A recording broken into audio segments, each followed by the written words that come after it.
Welcome back to our channel Wiprotech digital. तो आज के लेक्चर में हम डिस्कस करेंगे RNN that is recurrent neural network, LSTM that is long short term memory और GRU that is gated recurrent unit को। CNN हमने images के लिए यूज किया था, लेकिन आज हम देखेंगे कि सीक्वेंस डेटा को कैसे हैंडल किया जाता है। तो उसके लिए हम बात कर लेते हैं सीक्वेंस मॉडल्स की। तो सीक्वेंस डेटा क्या होता है? That data which comes step by step. अगर कोई डेटा टाइम के हिसाब से आता है या एक ऑर्डर में होता है तो उसे हम सीक्वेंस डेटा कहते हैं। फॉर एग्जांपल टेक्स्ट, तो यहाँ पे वर्ड्स एक ऑर्डर में होते हैं, और स्टॉक प्राइसेस, तो वहाँ पे हर दिन डिफरेंट एक सीक्वेंस में वैल्यूज आती हैं। और वेदर डेटा, और हम ऑडियो की एग्जांपल ले सकते हैं, वहाँ पे हमारे पास कॉन्टिन्यूस फ्रेम्स होती हैं। तो जैसे इमेजेस के लिए हमने CNN को यूज किया था, वैसे ही टाइम बेस्ड डेटा के लिए सीक्वेंस मॉडल्स यूज होते हैं। तो नेक्स्ट हम रिकरेंट न्यूरल नेटवर्क्स को डिस्कस कर लेते हैं। So, recurrent neural networks are designed to handle sequential data such as time series or text, unlike other networks. RNN have feedback loops that allow information to be passed back into previous layers, giving the network memory. तो basically RNN means neural network plus memory. तो यहाँ पे आप देख सकते हो कि recurrent neural network के केसेस में हमारे पास फीडबैक लूप्स होते हैं। तो अगर वहीं पे हम फीड फॉरवर्ड न्यूरल नेटवर्क की बात करें तो वहाँ पे जो डेटा है वो एक ही डायरेक्शन में फ्लो करता है। तो RNN हम टेक्स्ट के लिए speech, time series, language translation और सेंटिमेंट एनालिसिस के लिए यूज कर सकते हैं।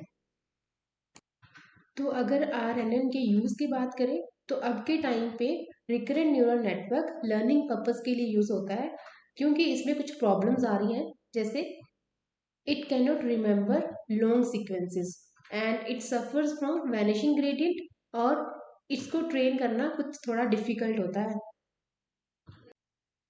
अब के टाइम पे रिकरेंट न्यूरल नेटवर्क्स को लर्निंग पर्पस के लिए यूज कर सकते हैं, क्योंकि हमारे पास RNN के साथ कुछ प्रॉब्लम्स हैं, जैसे कि it can not remember long sequences.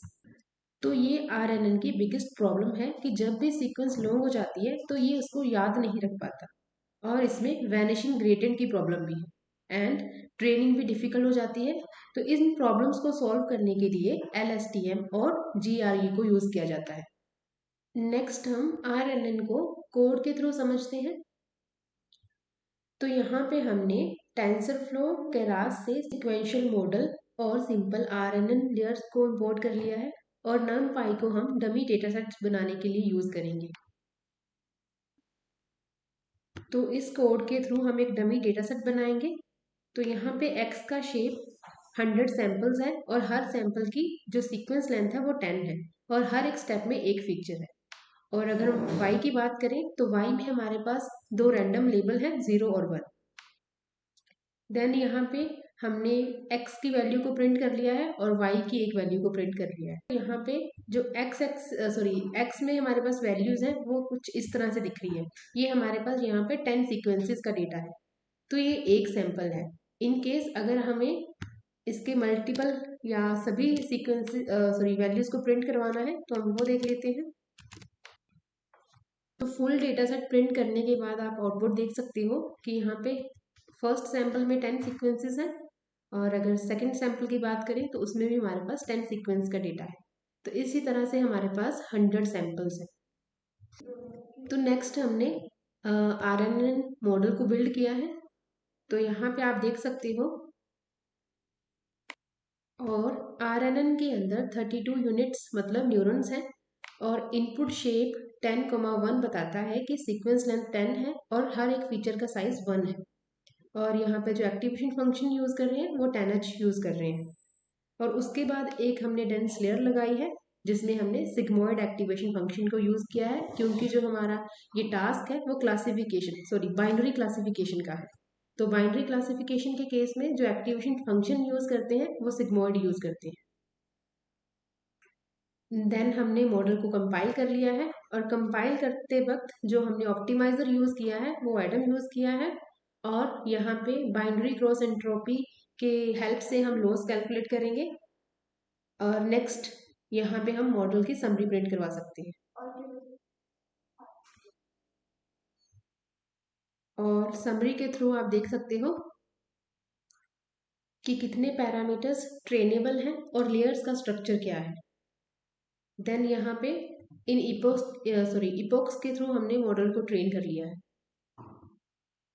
तो ये कोड जस्ट आपको RNN की वर्किंग समझाने के लिए कराया गया है। नेक्स्ट हम बात कर लेते हैं अपने नेक्स्ट मॉडल LSTM की, that is long short term memory. तो LSTM बेसिकली RNN का अपग्रेडेड वर्जन है जो लॉन्ग टर्म मेमोरी को हैंडल कर पाता है। तो in RNN we have memory units that is used to store data but that units have short time memory। तो उसकी वजह से हमने LSTM को यूज़ किया है क्योंकि वहाँ पे हमारे पास शॉर्ट मेमोरी के साथ साथ लॉन्ग टर्म मेमोरी भी अवेलेबल होती है।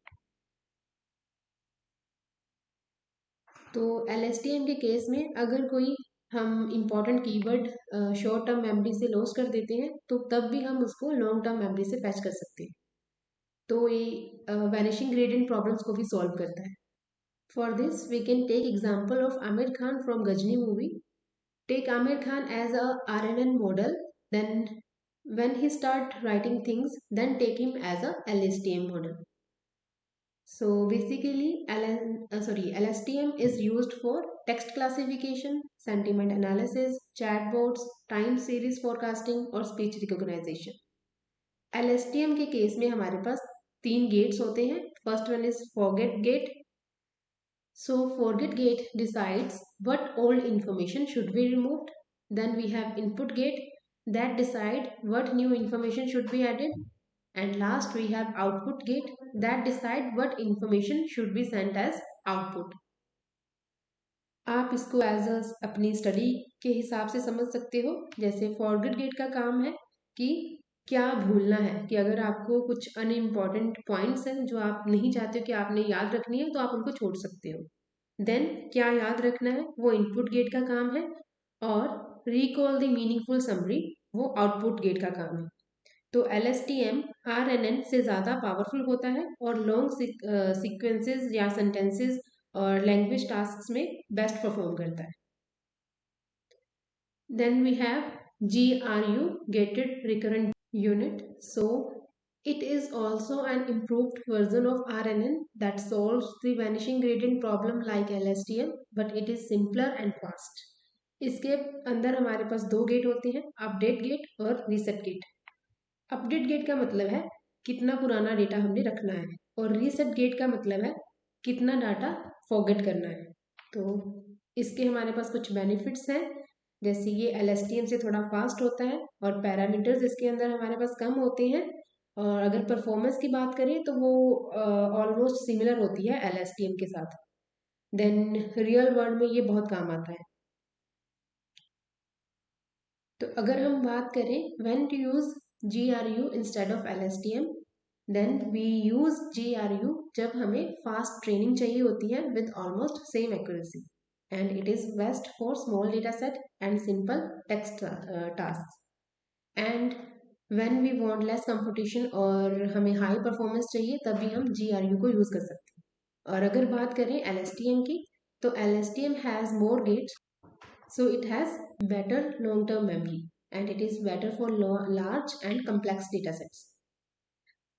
तो अगर हम इस लेक्चर की समरी की बात करें तो RNN एक बेसिक मेमोरी मॉडल है, LSTM को हम लॉन्ग टर्म मेमोरी के लिए यूज़ करते हैं और GRU fast and simple version है LSTM का, और इनका यूज़ हम NLP, speech recognisation, time series prediction में कर सकते हैं।